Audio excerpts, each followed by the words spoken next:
నమస్తే. మనము విద్యారణ్య స్వామి వారు రాసినటువంటి వేదాంత పంచదశి మాట్లాడుకుంటున్నాము. దాంట్లో ఆయన అదే మొత్తం ఆయన చెప్పిన అదేంది ఆయన సిద్ధాంతం అంతా కూడా అద్వైత సిద్ధాంతం, అద్వైత తత్వం.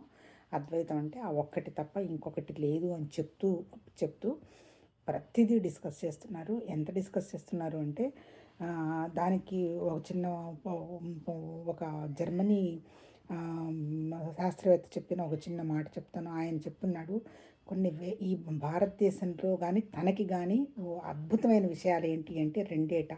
ఒకటేమో ఉపనిషత్తులు, రెండేమో నక్షత్రాలు, వాటికి సంబంధించినటువంటి గ్రహాలు, వాటికి సంబంధించినవి అంటాడు.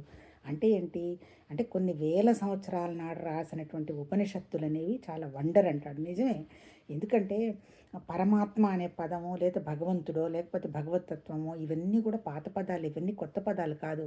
కానీ ఆ పాత చింతకాయ పచ్చడి లాంటి ఆ పదాన్ని తీసుకొని దాన్ని మళ్ళీ ఎప్పటికప్పుడు దాన్ని ప్రాసెస్ చేసి, అంటే ఏంటి ఎవరి ఆలోచన విధానానికి అనుగుణంగా ఉన్నటువంటి విషయాన్ని ప్రతి ఆలోచనని కూడా గ్రాస్ప్ చేసి ఏంటి అన్ని ఉపనిషత్తుల సారం అనండి, యోగ వాసిష్టం అనండి, బ్రహ్మసూత్రాలు అనండి, తర్వాత శంకరాచార్య గారు రాసినవి, తర్వాత మన వ్యాసుడు రాసినటువంటి భారత భాగవత అన్ని పురాణాలు, అష్టాదశ పురాణాలు, ఇది అది అని లేకుండా అంటే ఆయన అవి చదివి వాటిని ఆయన అనుభవంలోకి తెచ్చుకొని వాటిని చెప్పటం అంటే అది చాలా చిన్న విషయం కాదు. అంటే చెప్పటం ఎవరైనా చెప్తారు, చెప్పటం పెద్ద విషయం కాదు. కానీ దాన్ని ఆ విజన్ అనమాట, వాళ్ళని విజనరీస్ అంటారు. వాళ్ళు ప్రచారకులు కాదు. అంటే వాళ్ళు ఎంతసేపటికి అంటే దాన్ని విజువలైజ్ చేసి దాన్ని ఎలా చేయాలా అనేటువంటి ఒక విచారణ చేసి వాళ్ళు చెప్పటం జరిగింది. అది ఇప్పటికి అసలు అంటే ఇంత ఆలోచన వాళ్ళకి ఎలా వచ్చింది అసలు అనేటువంటిది అసలు అది కష్టం చేసుకోవటానికే ఎంత చాలా ఆశ్చర్యంగా అనిపిస్తుంది. ఇప్పుడు పర్సనాలిటీ డెవలప్మెంట్ అవన్నీ చెప్తున్నారు కదా, ఆల్మోస్ట్ ఆల్ ఇవన్నీ కూడా ఆ రోజుల్లోనే అవన్నీ చెప్తున్నారు.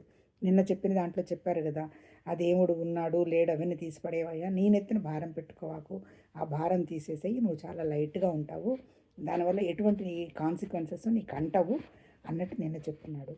ఈరోజు ఏం చెప్తున్నారు, అదే మామూలుగా మాట్లాడుకున్నాం కదా, సత్తు గురించి మాట్లాడాము. సత్ విశేషాలు చెప్పాడు. ఫస్ట్ 5 టాపిక్స్లో సత్ అంటే ఉండడం ఉన్నది. సత్ విశేషాలు ఏంటి, సృష్టి అంటే మనకు కనపడుతున్నటువంటి పంచభూతాలు, ఆ తర్వాత పంచకోశాలు, తర్వాత ద్వైత వివేకం గురించి చెప్పున్నాడు. తర్వాత ఇంకేం చెప్పారు, మహావాక్య వివరణం ఇవన్నీ ఇచ్చున్నాడు కదా. తర్వాత భూతం అంటే ఏంటి, పదార్థం అన్నమాట. పదార్థం అంతే కదా, పంచభూత వివేకం. భూతం అంటే ఏంటి, ఒక కనపడుతూ ఉన్నటువంటి ఒక విషయము అని చెప్పున్నాడు. అంటే ఏంటి, అవ్యక్తమైనటువంటి శక్తి ఒక వ్యక్తమైనట్టుగా కనపడుతుంది అన్నట్టు చెప్పాడు. కానీ సృష్టి జరిగినట్టుగా ఆయన ఏం చెప్పాడు, సృష్టి వ్యక్తమైనట్టుగా చెప్పున్నాడు. అవి వచ్చి తత్వ వివేకంలో 5 చెప్తున్నాడు. రెండోది ఏమో చెప్తున్నాడు, చిత్తుకు సంబంధించినవి చెప్తున్నాడు. చిత్ అంటే ఏంటి, ఆల్మోస్ట్ ఆల్ చిత్ విశేషం అంటే జ్ఞానం అన్నమాట. ఇప్పుడు సత్విశేషాలు ఏం చెప్తున్నాడు, పంచభూతాలు పంచకోశాలు అవన్నీ చెప్తున్నాడు కదా. ఈ చిత్ విశేషంలోకి వచ్చేసేటప్పటికే పంచకోశాలు వస్తాయి. ఆ తర్వాత ఇప్పుడు ఏం చెప్తున్నాడు, చిత్రదీపరు ప్రకరణం అని చెప్పి దాదాపు ఒక 14-15 టాపిక్స్ వినడం జరిగింది. ఆ తర్వాత ఈరోజు ఏం చెప్తున్నారు అంటే సత్యం అనేది ఒకటేను, రిలేటివ్ అనేది ఏంటి అంటే ఏంటి, ఆ రిలేటివ్లో ఏమీ అంటే రిలేటివ్ అంటే ఏంటంటే భేదంగా చూడడం అనమాట. అందులో ఏమీ కూడా అంటే ఫైనల్ కన్క్లూషన్కి రావడం జరగదు అంటాడు. అంటే రిలేటివ్ అంటే ఏంటి, ఎలా చెప్పాలి,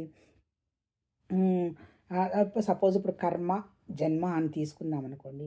జన్మ వచ్చినందువల్ల కర్మ వచ్చిందా, కర్మ వచ్చినందువల్ల జన్మ వచ్చిందా? మరి ముందు ఫస్ట్ పుట్టిన జన్మకి కర్మ లేదు కదా, మరి వాళ్ళు అనుభవించేది ఏముంది? మరి జన్మ ముందే వస్తే మరి కర్మ ఎక్కడి నుంచి వచ్చింది? పోనీ కర్మ వచ్చింది అనుకుందాం, కర్మకి సంబంధించిన జన్మ ఎట్లా ప్రాసెస్ అవుతుంది అనే పాయింట్ని రైజ్ చేశారు. అంటే ఏంటి, అన్ని సిద్ధాంతాల్లో కూడా కర్మ జన్మ ఉంది. అంటే నువ్వు చేసుకున్నటువంటి పాపపుణ్యాలకు అనుగురించి నీకు ఈ జన్మ వస్తుంది, దాని ప్రకారం నువ్వు ఉంటుంది అని చెప్తున్నారు. ఒకే ఒక్క సిద్ధాంతం ఒక్కటే, ఏది, ఈ అద్వైతం ఒకటే. కర్మలు జన్మలు పాపాలు పుణ్యాల విషయం ఏమి ఆయన చెప్పలే. ఏం చెప్తాడు, ఇదంతా ఏంటి, ఉన్నదంతా కూడా పరమాత్మ తత్వం తప్ప ఇంకొకటి లేదు. నువ్వు ఎప్పుడైతే నేను చేస్తున్నాను, నాకు ఈ ఫలితం వస్తుంది అనేటువంటి తర్వాత ఈ గుణాలు ఇవన్నీ గుణక దాటగలిగినప్పుడు అవన్నీ అంటే కోసం లేదు. అప్పుడు నువ్వే ఈ సృష్టిని చేసుకున్నది నువ్వే, ఈ సృష్టిని ఎప్పుడైతే నువ్వే చేసుకున్నావు అనేటువంటి విషయం నీకు ఒక అవగాహనకు వచ్చిందో నువ్వే పరమాత్మతత్వంలోకి వెళ్ళినట్టుగా, నువ్వే పరమాత్మవి, నువ్వే భగవతత్వం అన్నట్టు చెప్తాడు. మరి ఈ కనపడుతున్నదంతా ఏంటి అంటే ఏంటి, ఇదంతా కూడా పరమాత్మ యొక్క అంగాలంటాడు. విశ్వరూప దర్శనం చెప్పారు చూడండి. విశ్వరూపమయంలో ఏం చెప్పాడు?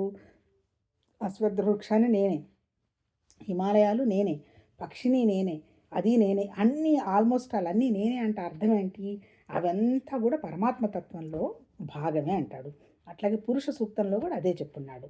తర్వాత ఈరోజు నాకు చాలా అర్థమైంది అంటే ఇవన్నీ కూడా సత్విశేషం అంటే సత్ విశేషంగా చూడడం మానేసి సామాన్యంగా చూడమన్నాడు. అంటే అంతా పరమాత్మతత్వమే అన్నప్పుడు నువ్వు పరమాత్మే, ప్రపంచం పరమాత్మే, ఆ పక్షులు పరమాత్మే, అంతా పరమాత్మే కదా, అంత పార్ట్ అండ్ పార్ట్ ఆఫ్ భగవత్ తత్వం కదా. అప్పుడు మనం ఎలా ఉండాలి అంటే ఏంటి, ప్రతి చోట మనము గౌరవంగా చూడాలి. ప్రతిదీ కూడా భగవత్ తత్వం అనేటువంటి ప్రేమగా చూసినప్పుడు నీకు మనసులో ఎక్కడ కూడా భేదభావం ఉండదు. ఇటువంటి పరిస్థితుల్లో ఇంకా ఏం చెప్తాడు ఆయన? ఆ తర్వాత ఇప్పుడు మనం భగవతత్వం కోసం వెతుకుతున్నాము లేకపోతే చూస్తున్నాము అనుకో, మాటతో కొంతవరకు ప్రయత్నం చేస్తామంటే వినడము, శ్రవణము, ఏదో మననమో చేసుకుంటూ, తర్వాత మనసుతో కొంతవరకు చేస్తాము, తర్వాత మళ్ళీ వెనక్కి వచ్చి పడతాము అంటాడు. అంటే ఏంటి? నువ్వు మనసుతో కానీ, మాటతో కానీ, చేతతో కానీ భగవతత్వాన్ని కనుక్కోలేవు. ఎందుకు? అన్నీ ఆయన అంగాలే అయినప్పుడు అంతా పరమాత్మ తత్వమే కదా.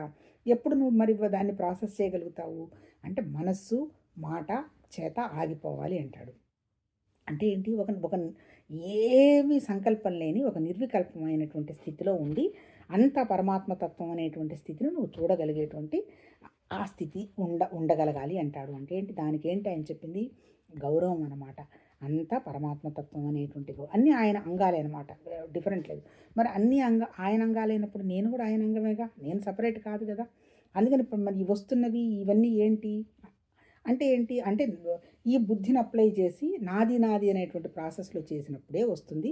నాది కాకుండా అంత అదే తత్వం ఉన్నప్పుడు ఏమీ రాదు అంటాడు. చివరికి ఎంతసేపటికి ఏంటి, చెప్పిందే చెప్పిందే ఇందులో ఎంతసేపటికి కూడా పెద్ద మార్పు ఉంటుందని నేను అనుకోవడల్లా. ఏంటి ఏం చెప్తున్నారు? నిరాకారం అవ్యక్తమైంది, ఆకారం సాకారం వ్యక్తమైంది, వ్యక్తమైనట్టుగా కనపడుతున్నది. సృష్టి చేశానని చెప్పటం లేదు, సృష్టి అని అనుకుంటున్నావు. ఎట్లా అని సృష్టి అనుకుంటున్నావు? నేను నిద్ర లేచాను, బోలెడు ఆలోచనలు వచ్చినాయి, బోలెడు పనులు చేశాను, పడుకొని నిద్రపోయినాను, మళ్ళీ అప్పుడేమైనాను, లయమైనాను. అంటే లయం అంటే ఏంటి? నన్ను నేను మర్చిపోవటం, ఏ ఆలోచన లేకుండా ఉండడం, నా మనసు పనిచేయకుండా ఉండడం. మళ్ళీ నిద్రపోయినాను, నిద్రపోయిన తర్వాత మళ్ళీ లయావస్థ అయింది, మళ్ళీ నిద్ర లేచాను, మళ్ళీ జాగ్రత్తావస్థ వచ్చింది, జాగ్రత్తావస్థలో మళ్ళీ నా సృష్టి మొదలుపెట్టాను, నా ఆలోచనలు, నా ఆహారం వాళ్ళకిద్దాం, ఇటువంటివన్నీ వచ్చాయి, మళ్ళీ లయమయ్యాను. అలాంటిదే అని అంటాడు.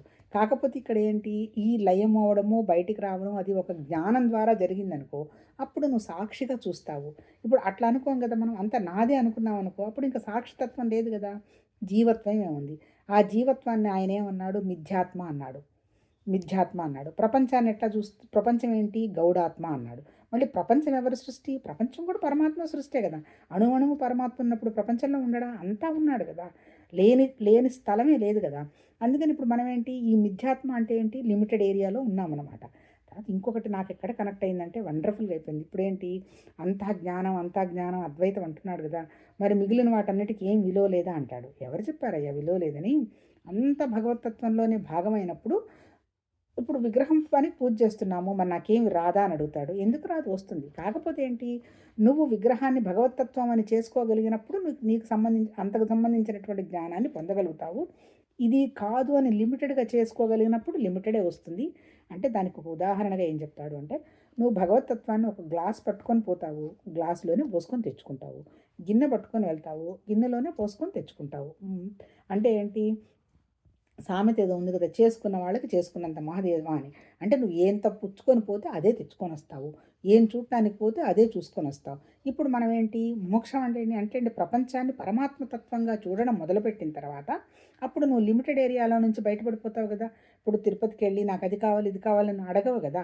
అది కూడా ఒక ప్రాసెస్సే, కొంతవరకు అవసరమే, అంతే తప్ప అది ఆ జ్ఞానాన్ని పెంపొందించుకోమంటాడు. జ్ఞానం పెంపొందించుకోవాలంటే ఏంటి, బుద్ధిని వికాసం చెందించుకోవాలి. బుద్ధి వికాసం చెందించుకోవాలంటే ఏంటి, పరమాత్మతత్వానికి మిగిలిన తత్వానికి భేదం లేదనేటువంటి గ్రహణం రావాలి.